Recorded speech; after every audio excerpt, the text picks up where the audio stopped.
Hello, it's Ryan here with Hobbies Man once again, and today we're going to be doing another Shonen Jump review. Today we're going to be looking at a brand new series that just showed up on the Shonen Jump app this morning, and it's called jiangshiX, or Jiangshi 10, or Jiangshi, I'm not really sure. It's written by Norihiko Kurasano, and it's really interesting. I actually really liked it a lot. This first chapter is about 90 pages long, and it starts off with some really cool color pages here, showing off this kind of thing that you might be familiar with if you've ever watched Avatar: The Last Airbender, where it's these two different koi fish. One of them is the light side, one of them is the dark side, and eventually the dark one is going to eat the light one. And when this happens, there's going to be a massive issue that occurs. And so this is kind of a prologue explaining what's probably going to happen in the series.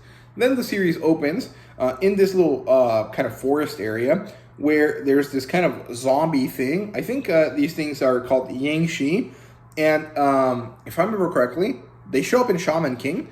The Chinese kid that fights the main character in Shaman King uses these Jiangshi as his, or his sister I think does it. His sister uses his Jiangshi things to fight, and they're basically zombies or golems or Frankenstein kind of creatures, whatever you want to call them. I think the easiest way to refer to them for like Americans is probably like spiritual zombies or something like that.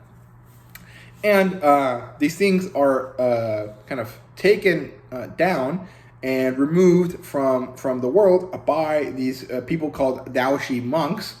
And we follow three young kids. One of them is called Xiaohu, who has a little pet like tanuki tiger thing called Heihu, and his two buddies Jiuli and Chao Yun.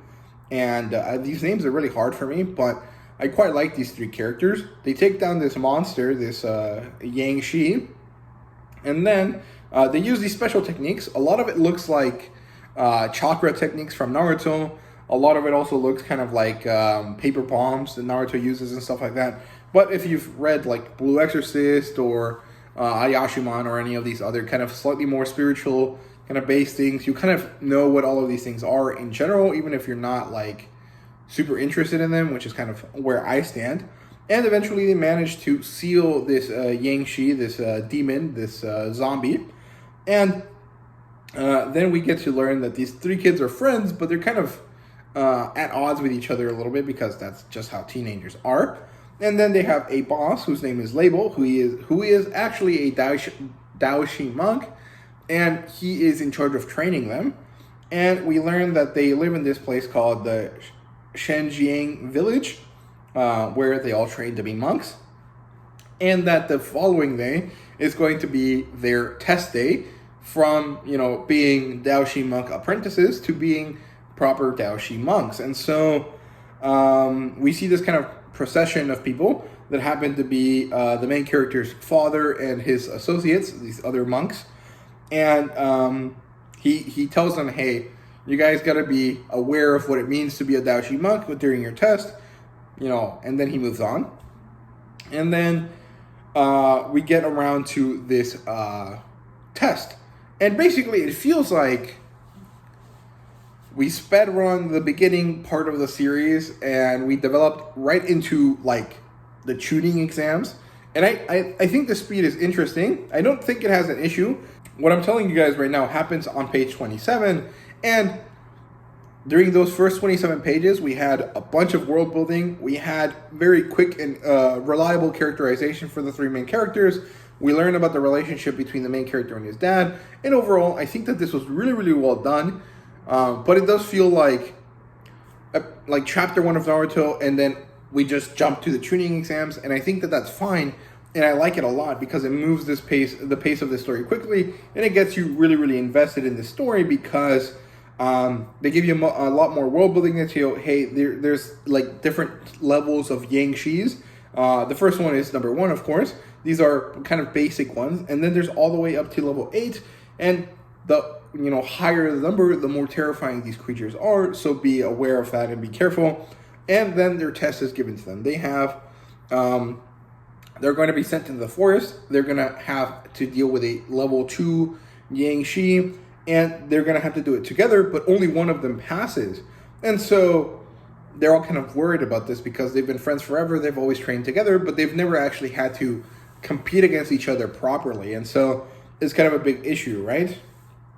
Then the test happens, and it's actually a sham. The point is to get them to understand that they have to be selfless, and that at the end of the day, the mission is the most important thing, but they also have to take care of each other. And I think it's a really, really good story. It kind of reminds me again of, when Kakashi tells Naruto and Sakura and Sasuke,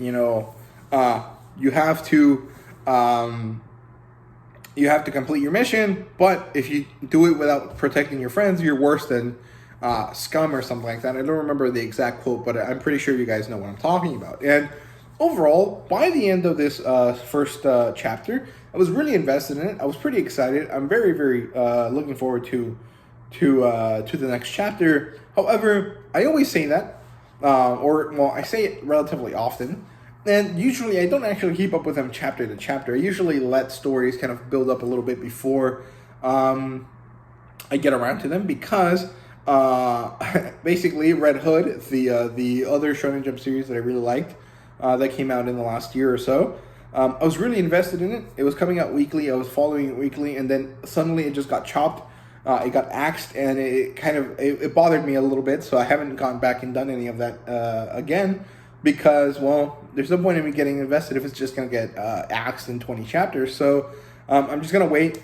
I'll probably get around to this again later, but for now, I'm really excited about it. The ending is also really, really good, because it basically is like, the people here are, the Daoshi monks are Jedi, and then there's these guys that show up that are basically the Sith, and they're like, okay, we're ready now, it's time to take you guys down, we're gonna, cause you guys some issues, and it's gonna be a really interesting kind of battle situation that's gonna show up, down the line eventually in the story, and I'm really, really excited about this. So, yeah, overall, if you like Naruto and you like Blue Exorcist, you'll probably enjoy this, because I think it does kind of have a little bit of both of them, and overall, it's really, really cool. So, yeah, check it out. Hope you guys enjoy, and thank you guys very much for watching.